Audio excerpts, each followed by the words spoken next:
Assalamualaikum warahmatullahi wabarakatuh.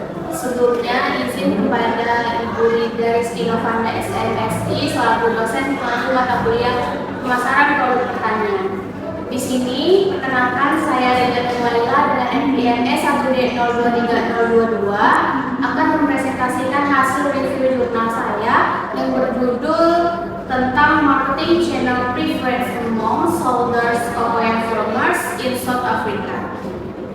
Baik, di sini saya akan menjelaskan poin yang pertama di dalam review jurnal saya, yaitu latar belakang. Di mana latar belakang yang saya ambil dari jurnal saya tersebut adalah poin ini merupakan jika di Indonesia itu biasanya masyarakat menyebutnya sebagai talas. Talas merupakan salah satu komoditas pangan penting yang berperan dalam ketahanan pangan dan sumber pendapatan bagi petani kecil di daerah pedesaan. Namun, keberhasilan usaha tani talas tidak hanya ditentukan oleh produksi, tetapi juga oleh sistem pemasaran yang digunakan.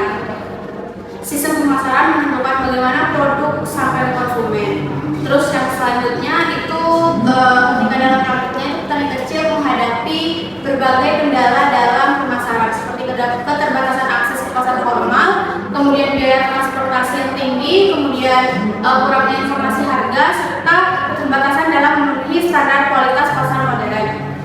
Yang selanjutnya juga jurnal tentang talas ini, talas yang ada di Afrika ini, talas yang ada di Afrika ini, dia itu menunjukkan bahwasanya sebagai besar petani itu lebih memilih menjual produk mereka langsung ke lokasi produksi, atau biasanya kita sebut dengan farm gate atau melalui supermarket.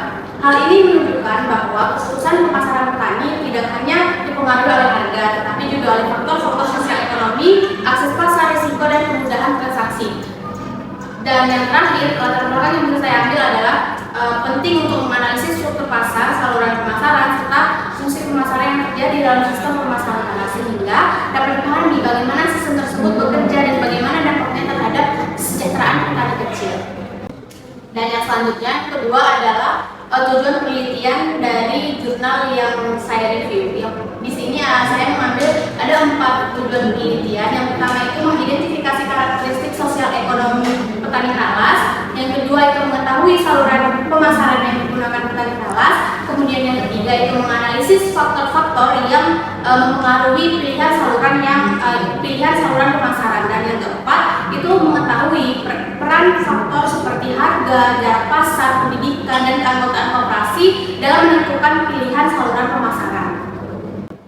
Oke, kemudian saya akan mereview tentang metode penelitian yang saya review dan jurnal ini. Yang pertama itu menggunakan jurnal ini menggunakan metode survei lapangan dengan pendekatan kuantitatif dan analisis ekonometrika. Dan yang kedua, data yang digunakan adalah data primer dari wawancara langsung menggunakan kuesioner.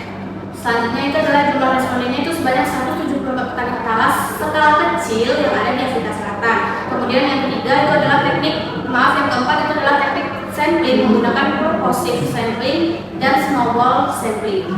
Kemudian analisis yang digunakan itu meliputi analisis deskriptif untuk mengetahui karakteristik petani dan pola pemasaran, serta analisis regresi multinominal logik untuk menganalisis faktor yang mempengaruhi pilihan saluran pemasaran. Kemudian yang terakhir ada variabel yang dianalisis meliputi umur petani, tingkat pendidikan, ukuran lahan, pengalaman petani, jarak ke pasar, jumlah anggota rumah tangga, pendapatan tambahan, anggota koperasi, dan yang lain adalah harga yang diterima.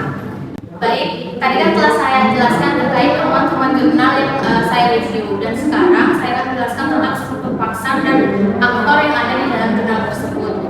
Di mana struktur pasar dalam pemasaran ini bisa dilihat di dalam slide PPT ini, bahwasanya pemasaran itu cenderung mengarah pada pasar persaingan tidak sempurna. Mengapa disebut tidak sempurna? Karena penjualannya itu terutama pada tingkat petani itu disebabkan karena jumlah petani sebagai penjual itu lebih relatif banyak, sedangkan jumlah pembeli dalam pasar formal relatif terbatas. Kondisi ini menyebabkan posisi tawar petani menjadi lemah. Aktor yang terlibat dalam sistem pemasaran talas meliputi yang saya katakan tadi, yaitu petani talas itu sendiri sebagai produsen utama yang menghasilkan dan menjual talas. Yang kedua, konsumen langsung yang membeli talas langsung dari petani di farm gate. Yang ketiga itu adalah pedagang informal yang membeli talas dari petani dan menjual kembali ke konsumen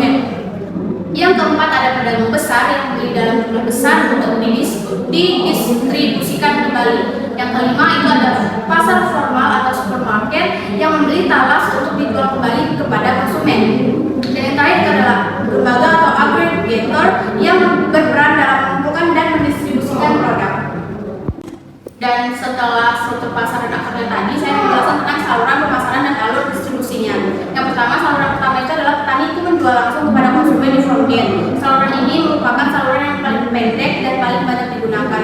Saluran yang kedua adalah petani menjual kepada pedagang informal, kemudian pedagang menjual kepada konsumen. Saluran yang ketiga, sebenarnya saluran pemasaran dan alur distribusi ini akan sama saya jelaskan seperti pada PPT yang struktur pasar dan aktor tadi, karena mereka itu adalah berkaitan.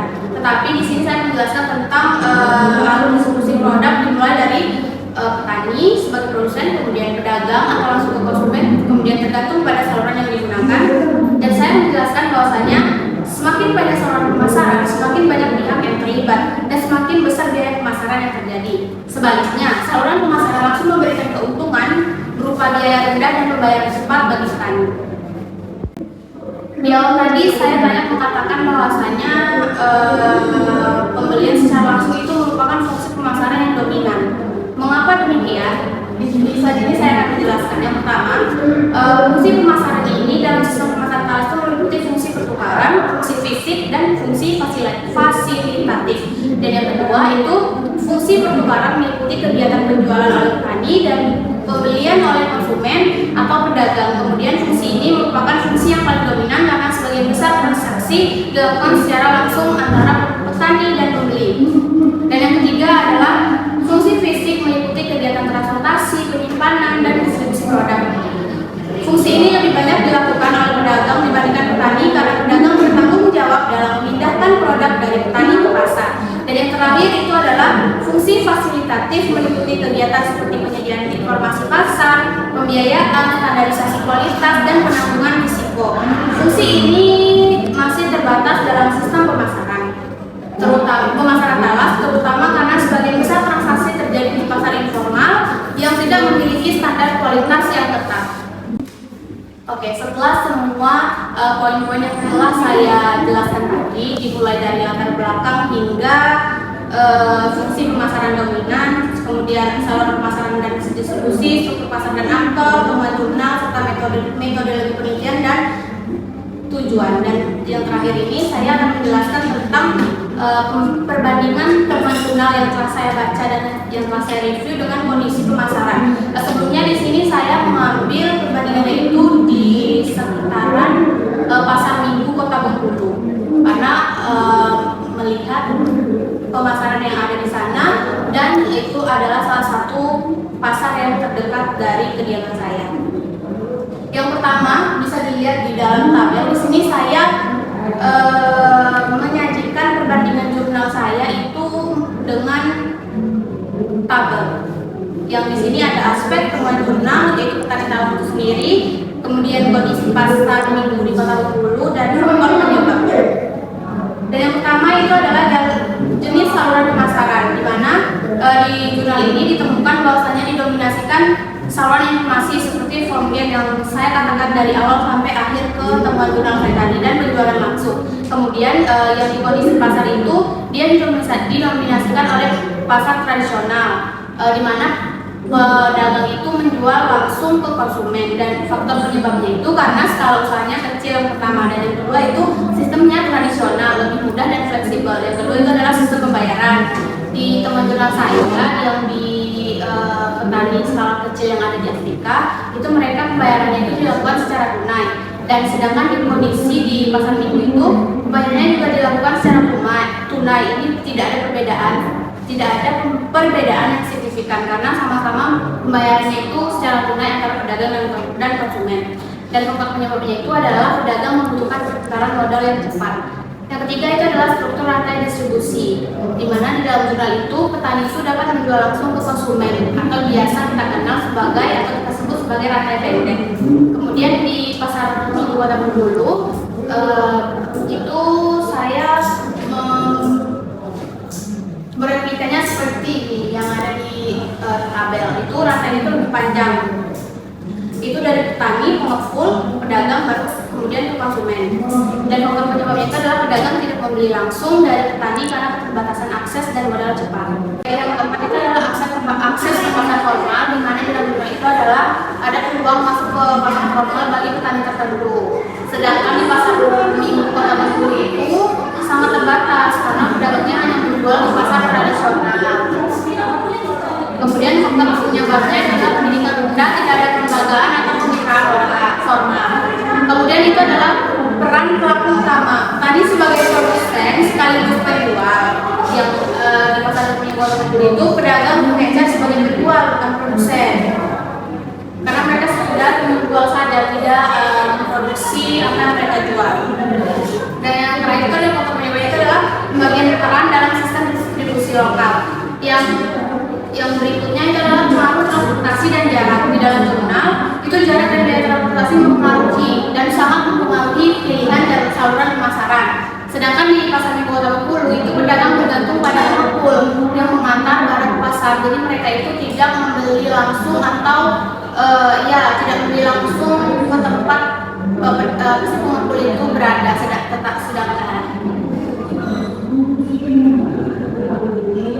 lanjut aja, nanti dipotong. Pedagang itu bergantung pada pengepul. Jadi pedagang itu tidak datang ke pengepul, tetapi dia itu menunggu pengepulnya itu untuk mengantarkan sendiri kelapa mereka jualan. Faktor penyebabnya itu adalah pembagian peran dalam sistem keterbatasan kendaraan dan modal transportasi. Yang terakhir itu adalah tujuan utama pemasaran. Di dalam jurnal ini saya menemukan bahwasanya mendapatkan pendapatan dan kemudahan penjualan, sedangkan di pasar minggu Kota Bengkulu itu mendapatkan keuntungan harian dan menjaga kelangsungan usaha karena mereka itu menjual bisa dikatakan setiap hari di dalam satu minggu itu mereka bisa setiap hari itu berjualan. Terus faktor penyebabnya itu adalah kebutuhan ekonomi dan usaha berskala kecil. Oke, dan telah sampai di review jurnal yang terakhir, yaitu rekomendasi strategis dari apa yang ditemukan dan apa yang dibandingkan dari jurnal ke kehidupan petani atau pedagang yang nyata di daerah tinggal saya. Yang pertama itu rekomendasi strategisnya adalah penguatan pola kemitraan langsung antara petani dan pedagang besar. Karena kita ketahui bersama bahwasanya perlu didorong kerjasama langsung antara petani dalam dan pedagang pasar. Pedagang pasar minggu melalui kesepakatan pasokan rutin dengan harga yang disesuaikan dengan kondisi pasar harian. Pola pendek ini dapat mempengaruhi ketergantungan pada pengepul sehingga rantai distribusi menjadi lebih pendek. Dengan berkurangnya perantara, biaya pemasaran dapat ditekan dan bagian harga yang diterima petani menjadi lebih besar. Selain itu, kepastian pasar bagi petani juga meningkat karena sudah pembeli tetap, karena mereka memiliki pembeli tetap. Strategi ini bersifat manajerial dan dapat dilakukan secara bertahap berbasis kepercayaan tanpa memerlukan sistem yang terlalu formal. Dan yang kedua itu adalah penyediaan sistem informasi, harga dan dukungan distribusi oleh pemerintah daerah. Pemerintah daerah itu atau pengelola pasar dapat menyediakan informasi harga komoditas secara rutin dan terbuka. Misalnya melalui papan informasi harga harian atau media komunikasi sederhana antara petani dan pedagang. Kemudian transparansi harga yang akan meningkatkan posisi tawar petani dan mengurangi asimetri informasi. Baik, di sini saya telah selesai mereview jurnal saya dan telah melakukan perbandingan juga ke salah satu pedagang yang ada di pasar minggu. Di sini saya juga mencantumkan yang seperti ada yang ada di PPT. Itu saya lagi mewawancarai salah satu pedagang yang ada di pasar minggu Kota Bengkulu. Di mana beliau ini seperti yang saya katakan tadi, dia itu tidak sebagai produsen utama di dalam talas, tapi dia juga mengambil ke pengepul. Baik, mungkin itu saja yang